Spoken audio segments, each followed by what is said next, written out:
Les amis, bonsoir à tous, j'espère que vous allez tous très bien. Oui, il est tard parce que c'était une soirée de Champions League et les Lions Indomptables, les joueurs des Lions Indomptables qui évoluent en club et qui ont participé à la Champions League se sont fait remarquer. Donc, je me suis dit pourquoi pas souvent faire des vidéos rapides sur les Lions qui vont jouer en Champions League. Et aujourd'hui, on avait 3 Lions qui se sont particulièrement remarqués et qui, on va dire plutôt, qui ont brillé. Voilà, on avait comme ça Choupo-Moting du côté du Bayern.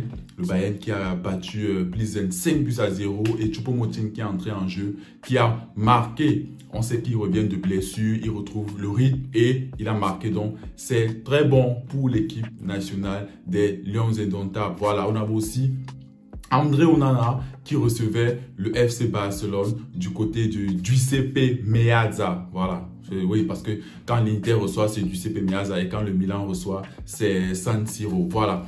L'Inter qui a donc gagné 1-0. André Onana était titulaire. Il a joué tout le match. Voilà, on va revenir dessus. Voilà. On avait aussi, bien sûr, l'inévitable Zambo Anguissa qui ne cesse de montrer que c'est actuellement l'un des meilleurs milieux de terrain d'Europe. Oui, les amis, vous l'avez bien compris. Si on le dit maintenant, ce n'est pas du blasphème. Après son match XXL face à Liverpool, Zambo Anguissa a encore prouvé aujourd'hui en déplacement à l'Ajax, dans le terrain de l'Ajax, où ils ont étrié l'Ajax 6-1 et il a une nouvelle fois sorti une masterclass en délivrant 2 passes décisives. Mais on ne va pas rester uniquement sur les 2 passes décisives, mais dans le jeu, sincèrement, les amis, je ne sais pas si vous avez vu le match, mais j'ai l'impression que Zambo Anguissa est au sommet de son art. Voilà, on va revenir dessus. Donc, commençons directement par le match Bayern Munich, Pilsen. Là, c'était rapide. Hein. Direct, le Bayern a dominé. Comme d'habitude, qu'est-ce que tu t'attends quand le Bayern... Tu t'attends à quoi quand le Bayern joue à domicile face à Pilsen?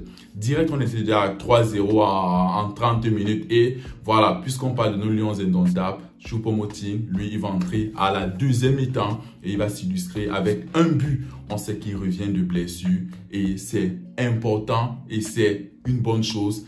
Lorsque tu reviens de blessure et tu réussis à marquer, voilà, c'est bien pour la confiance et on sait que le mondial c'est bientôt. Si on doit récupérer un Choupo-Moting qui est buteur en Champions League, c'est tout bénef pour les Lions Indomptables parce que moi sincèrement, je pense qu'il sera dans la liste. Voilà, donc après Bayern Munich qui recevait Pilsen avec Choupo-Moting qui a été buteur, vous l'aurez compris et ceux qui ont vu le match ont pu voir le but. Voilà, on passe maintenant à l'Inter face au FC Barcelone. Voilà, normalement les pronostics donnaient Barcelone vainqueur, donc c'est tout à fait normal parce que actuellement l'Inter traverse quand même une période compliquée et on le sait, André Onana n'est pas titulaire en championnat. Inzaghi, le coach, préfère faire une rotation.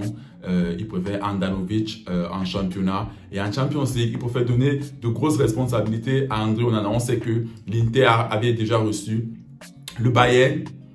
André Onana avait essayé de limiter la casse et maintenant ils ont reçu Barcelone. Et voilà, on va essayer de s'attarder sur le match d'André Onana. Sincèrement, il ne s'est pas montré, pas parce que, mais parce que voilà, Barcelone avait le ballon, mais Barcelone n'était pas dangereux. L'Inter attendait à 5 derrière. Pas de grosses occasions pour Barcelone, donc généralement André Onana a fait un match tranquille. Généralement en première mi-temps, même si c'est illustré de temps en temps avec son jeu au pied, où on a même vu où il s'est amusé à dribbler Rafinha. Sincèrement, jeu au pied, on connaît déjà André Onana. C'est bon, il est à l'aise, jeu au pied. Ça, on va pas revenir dessus. Mais Barcelone a la première vraie occasion, je pense à la 60e minute, à la 2e minute sur Ousmane Dembélé, où il frappe du pied gauche et André Onana est sur la trajectoire. Je pense qu'il effleure même le ballon et ça touche le poteau et ça va en corner. Bref, ça va en corner, mais il n'y a pas but. Mais, il y a un mais. Ceux qui me suivent déjà savent depuis la CAN, depuis le véritable problème d'André Onana. Les lectures des trajectoires aériennes. Il y a eu une action, je pense que c'est vers la fin du match, il y a 75e, je ne me rappelle plus 80e minute. Il y a un centre d'Ousmane Dembélé, mais André Onana se foire sur une trajectoire aérienne, alors qu'il n'y a pas de danger. Il n'y a pas un attaquant, il n'y a même pas un défenseur qui l'empêche. Il se foire sur la sortie et heureusement que la VAR intervient parce qu'il y a main d'Ansu Fati et le but sera refusé parce qu'il y a eu égalisation de Pedri, mais après révision de la VAR, il n'y aura pas de but. Donc, juste cette action-là, sincèrement, moi, ça me fait un peu peur parce qu'on sait que au mondial, on va rencontrer des équipes qui, avec des attaquants comme Mitrovic, Vlahovic, ils vont abuser des longs ballons. Et si je pense qu'ils vont voir ça, il faut absolument qu'André Onana travaille sa lecture des trajectoires aériennes. Voilà. Mais à part ça, bon match dans l'ensemble, sauf cette erreur qui a failli coûter l'égalisation à l'Inter. S'il n'y avait pas la VAR qui était revenue, voilà, ça aurait fait 1-1 et peut-être qui sait, parce que Barcelone poussait en deuxième mi-temps. Voilà. Maintenant, on passe à l'Ajax-Napoli pour parler de Zambo Anguissa. Les amis, j'ai déjà fait une vidéo sur Zambo Anguissa. Allez encore la voir.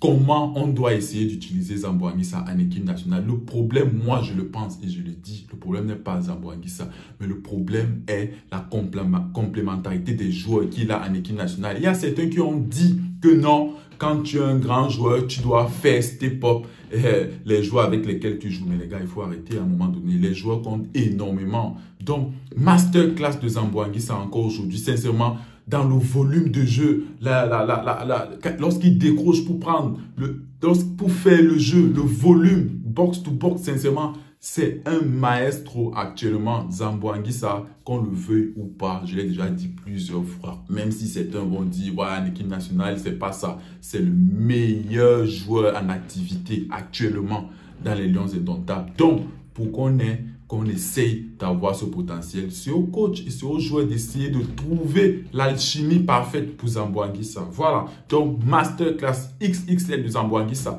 Après son match en Serie A où il a été double buteur, avant ça, performance XXL en Liverpool. Aujourd'hui encore, masterclass. Il n'y a pas de hasard. Zambo Anguissa a franchi un cap. Et c'est tout bénéf pour nous parce que chez les Lions indomptables, avoir ce joueur actuellement au niveau de sa forme, les gars, c'est important pour nous. Maintenant, il faut que le coach et tout le staff trouvent le moyen pour le mettre dans les bonnes dispositions. Je l'ai déjà dit dans ma vidéo, pour qu'en équipe nationale, Zambo Anguissa soit épanoui et qu'il donne toute la plénitude de son talent. Voilà les amis, c'était une première vidéo rapide sur les Lions en Champions League. Dites-moi comment vous avez trouvé nos joueurs en Champions League. J'espère que vous êtes nombreux à voir les matchs des Lions en Champions League. Aujourd'hui, c'était 3 Lions indomptables. On espère que dans le futur, dans les années futures, on retrouvera le niveau que l'équipe nationale a toujours eu, c'est-à-dire quoi, des joueurs top niveau Champions League. Voilà, c'était une vidéo rapide, les amis. Dites-moi si vous l'avez aimé. Dites-moi tout en commentaire concernant nos joueurs en Champions League. Je vous répondrai comme d'habitude. Voilà, on se dit à la prochaine pour de nouvelles vidéos. D'ici là, prenez soin de vous. Ciao.